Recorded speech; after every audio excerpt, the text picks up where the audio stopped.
This is not your typical true crime saga. It's a spine-tingling journey into the mind of a teenage psychopath. What happened, the motives, and the aftermath? Brace yourselves for a shocking revelation that will keep you on the edge of your seat. Hey everyone, welcome back to the Criminal Chronicles. Today we're talking about the case of Daniel Marsh. For those who may not be familiar, Daniel Marsh's story is one filled with mystery, twists, and turns. From the initial incident to the ongoing legal proceedings, it's a case that has captured the attention of many. Daniel Marsh was born on the 14th of May, 1997. He grew up in Davis, California, where he lived with his dad, Bill, his mom, Sherry, and older sister, Sarah.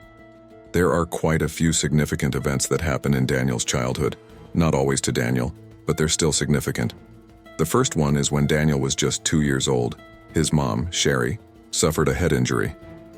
This was a very serious head injury as she suffered concussion, which left her with a case of extreme amnesia. It was so bad that she could not remember that she was married or that she had children. Daniel's dad, Bill, said that Sherry went to live with her parents to recover, and Bill was left to look after the 2 children. This lasted for 4 years.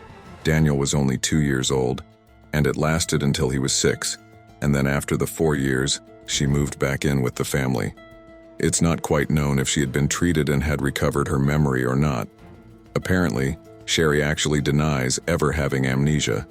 She said that she did have a head injury that resulted in a concussion, but she didn't have amnesia. Sherry claims that Daniel's dad, Bill, is just making this up, and unfortunately, no one knows what the truth is. Even though they were married, there was no real relationship there. They didn't really get on, they just lived as roommates in the house together.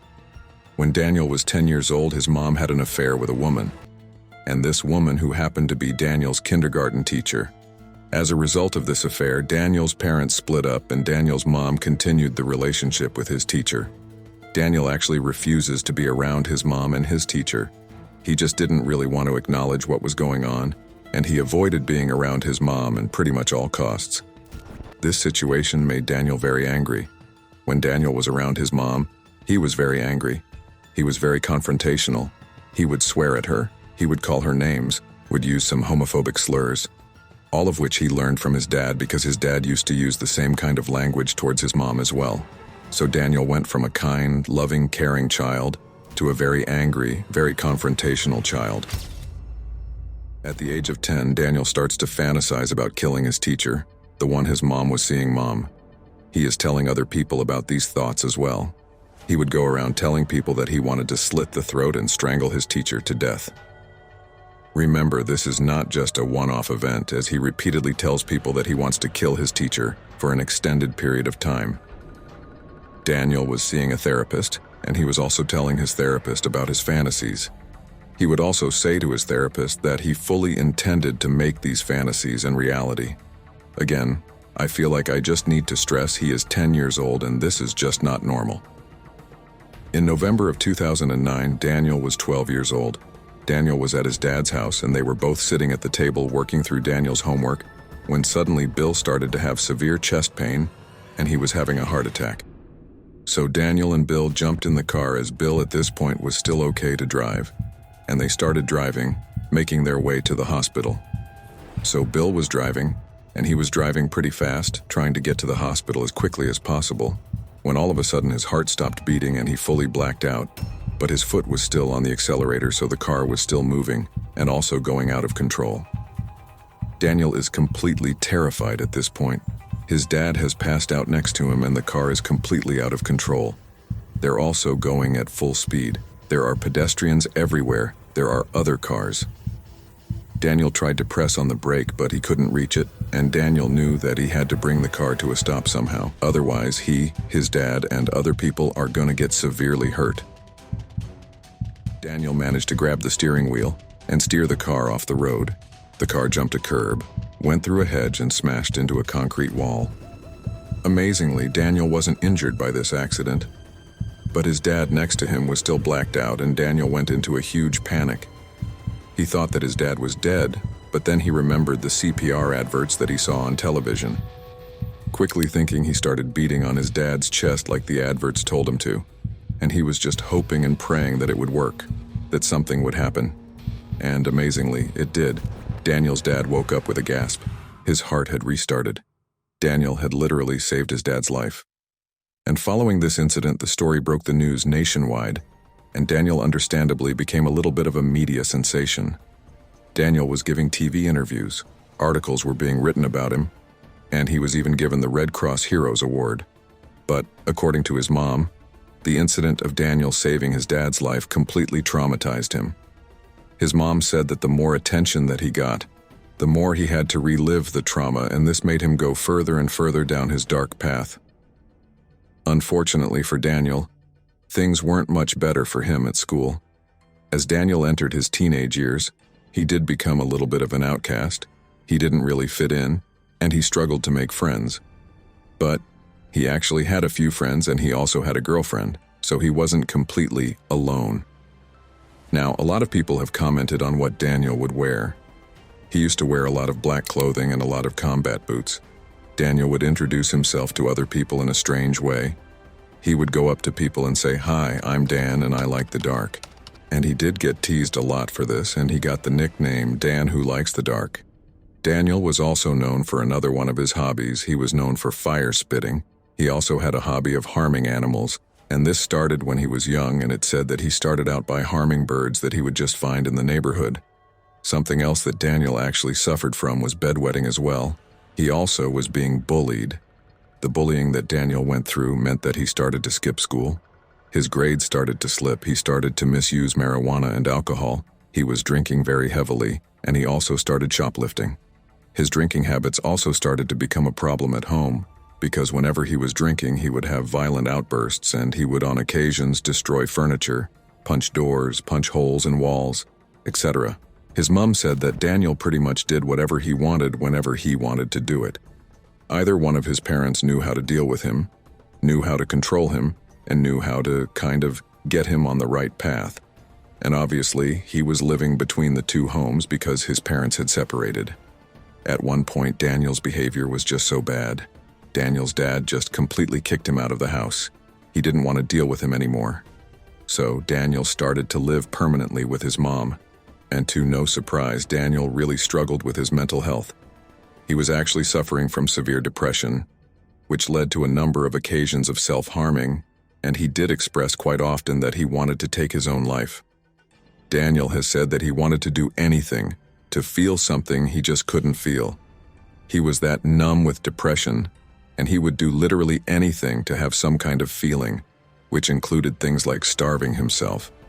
This eventually led to Daniel developing anorexia, and at the age of 14, he was committed to an eating disorder clinic for 25 days. It's also reported that Daniel was having feelings of derealization and out-of-body experiences. He just felt like he wasn't in control, and these would happen multiple times a week. On his release, Daniel was prescribed some antipsychotic and antidepressant drugs, including Lexapro, Prozac, and Zoloft. The murderous thoughts that he was having since the age of 10 from this moment started to get worse. So at the age of 10, Daniel was fantasizing about killing his teacher, and now Daniel was fantasizing about murdering anyone and everyone. He was telling his therapist that every time he would pass someone on the street, he would think about murdering them, and he would think about the ways in which he would do it. Every time he passed people at school in the corridors, he would think about murdering them, and how he would do it. He was telling so many people that he wanted to murder people, and he would go into graphic detail. Daniel said that he wanted to peel the skin off people's hands, and he also wanted to slice the eyelids of people so they could watch him torture them. He also told his school counselor that he also wanted to carry out a school shooting. And he also said to the school counselor, "Oh, I wonder how many people I can take out before I'm taken out." And Daniel would say that these fantasies that he was telling everyone only scratched the surface of what he actually wanted to do. Daniel had started to visit a website called Besco. This website has some very disturbing video content. It shows basically murders, torture, sadistic acts, and sadistic sex. The video that Daniel liked to watch showed men killing and torturing women, drinking their blood and cramming a crucifix down their throats. He also liked to research serial killers. Apparently, Daniel saw these serial killers as saviors to society and aspired to be quite like them. Daniel is now aged 15, and at this point he has never been committed to a treatment of his mental health apart from the anorexia. However, Daniel was starting to show more outbursts of anger at school. He would go around punching lockers, threatening other students, and saying things like, "If anyone gets in my way, I'm going to F them up," and Daniel's behavior in school was finally enough to make the school do something. So Daniel was involuntarily committed to a psychiatric hospital. And when he was there, he was still telling people about his thoughts. He was going into so much detail, and obviously, he's been committed now for his anger, for his thoughts and everything. But he's still telling everybody that he wants to kill people, he wants to kill everyone that he sees. But he was released 2 weeks later. At this point, there was a court battle between his mom and dad to gain custody of Daniel and his sister Sarah. Now, this court battle was very ugly.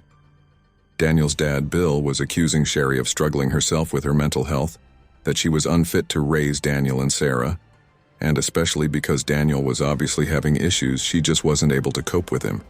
But then Sherry, their mom, was saying that Bill was very controlling, very abusive, very angry, and he was not fit to look after the children. Daniel was stuck in the middle, as he was even forced to give a statement in court basically saying which parent he wanted to live with. He was basically being forced into choosing between his parents. In the end, Sherry did win full custody of Daniel and Sarah, and she also won the right to be in charge of Daniel's medical treatment. On April 13, 2013, Daniel decided that enough was enough. He couldn't control his urges anymore. He decided that tonight was going to be the night he lives out his violent fantasies, and tragically, Daniel decided that he wanted to kill someone. He didn't really matter who, he just wanted to kill someone. Daniel was at his mom's house this evening, and he started to put his preparations in place to carry out his plan. He dressed all in black. He also wore a ski mask, taped the bottom of his shoes so he wouldn't leave any footprints. He wore gloves to avoid leaving fingerprints and DNA. His plan was to break into someone's home. He didn't actually care who it was. He didn't have a particular victim in mind. So he just went out walking around the neighborhood, and he was just going up to houses, testing doors and testing windows to see if any of them are open.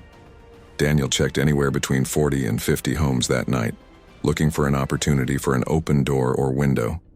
Unfortunately, he did come across a house that had an open window, and this house happened to only be 2 doors down from his dad's house. The residents that lived in this house were Claudia Maupin and Chip Northup. Chip was 87 years old, and he served in the U.S. Navy during World War II, and then after he went on to have a very successful career as an attorney. And Claudia was 76 years old, and she worked in her local church. Claudia and Chip had met later on in life. Both of them had been previously married.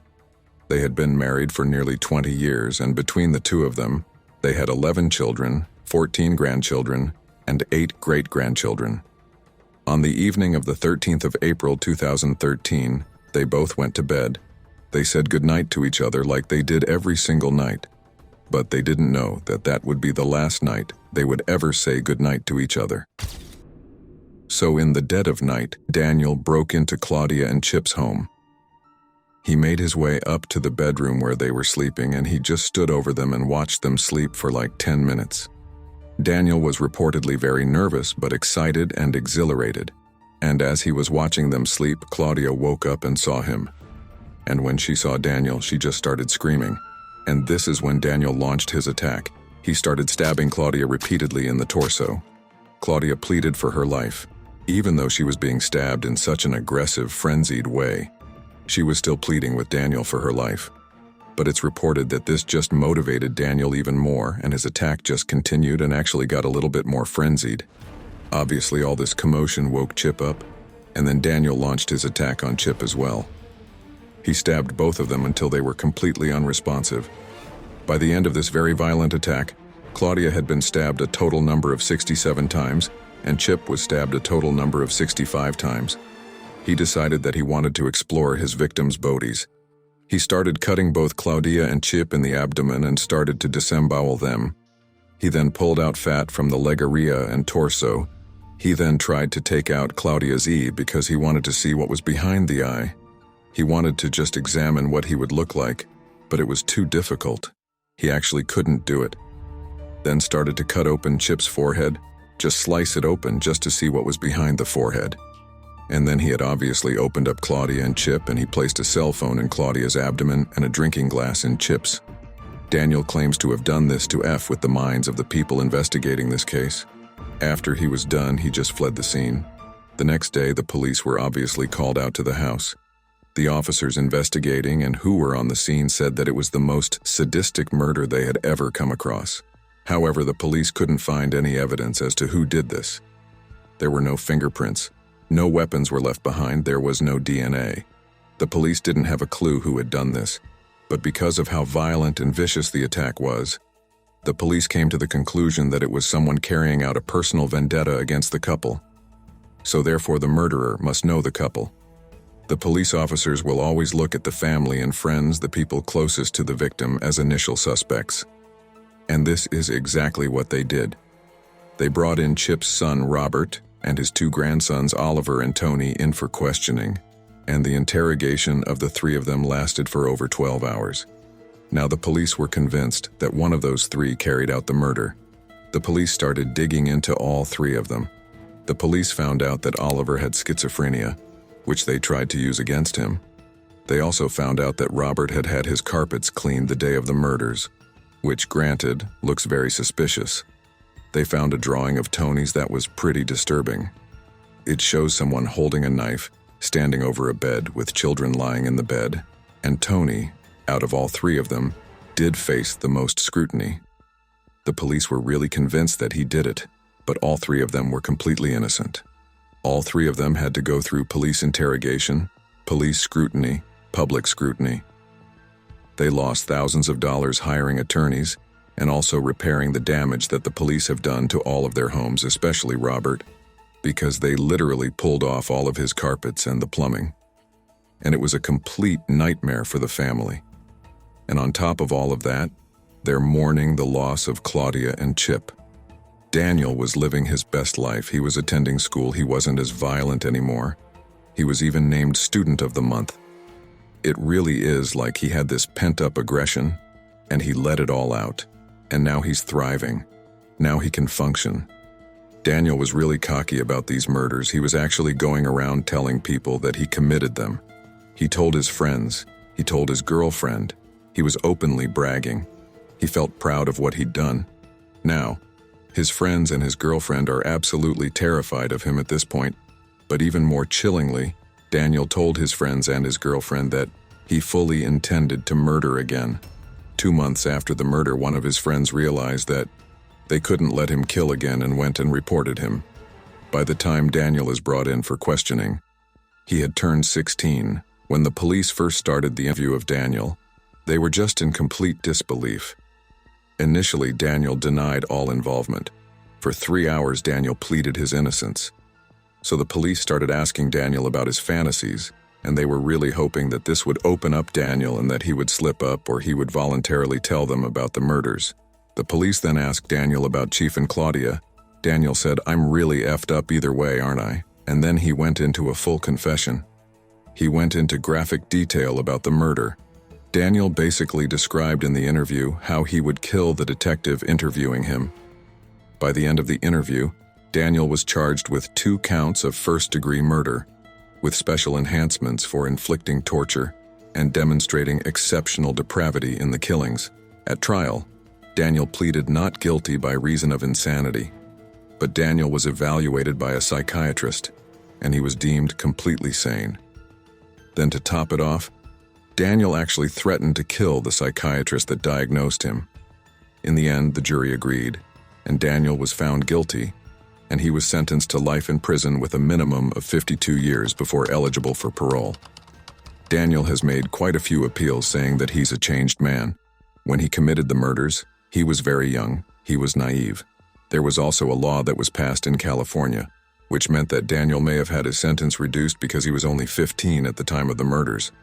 But not only that, Daniel Marsh was also given the opportunity to give a TED Talk whilst he was in prison, and it was titled, "Embracing Our Humanity." Daniel stood on stage and talked about how troubled his childhood was and that this drove him to murder. He was also now making allegations of child abuse, and he said that he is now completely reformed and should be given a second chance, and then he received a standing ovation embrace. Thankfully, the family actually managed to get the footage removed. It was actually removed from YouTube after only 2 days of being up. In 2021, it was ruled that Daniel would not have his sentence reduced, and he would remain in prison for his original sentence, which was life in prison with a minimum of 52 years. And finally, Chip and Claudia's family could breathe a sigh of relief. And finally, there is actually one more tragedy to this story, and that is of Chip's grandson, Tony. He was the one that was falsely accused because of the drawing that he had made. Even though he was completely innocent in all of this and his name was cleared and Daniel was arrested, he still could not shake that people judged him. People still thought that he was guilty. And tragically, 3 years after the murder of his grandparents, Tony would take his own life, making him the third victim of this story. As we come to the end of this case, the shocking case of a teenage psychopath, Daniel Marsh, that's just such a tragic ending. It leaves us with a heavy heart because, ultimately, nobody emerges unscathed. The ripple effect of Daniel's actions has left an indelible mark, affecting so many lives. Thank you for joining us on this intense journey. If you found this video enlightening, don't forget to hit that like button. Subscribe for more content.